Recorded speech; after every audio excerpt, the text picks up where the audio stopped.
শিক্ষক সংকট নিরসনের দাবিতে তৃতীয় দিনের মতো কমপ্লিট শাটডাউন কর্মসূচি পালন করছে বরিশাল শেরেবাংলা মেডিকেল কলেজের শিক্ষার্থীরা।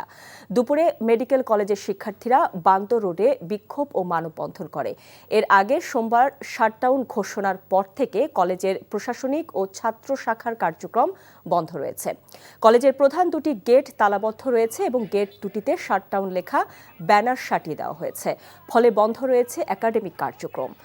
আন্দোলনরত শিক্ষার্থীরা জানায়, কলেজে চলমান শিক্ষক সংকট নিরসনের দাবি না মানা পর্যন্ত তাদের এই আন্দোলন চলবে। তবে কলেজ প্রশাসন বলছে তারা বিষয়টি মন্ত্রণালয় সহ সংশ্লিষ্ট দপ্তরকে জানিয়েছেন। কর্তৃপক্ষ উদ্যোগ না নিলে মেডিকেল কলেজের শূন্য পদে শিক্ষক পদায়ন সম্ভব নয়।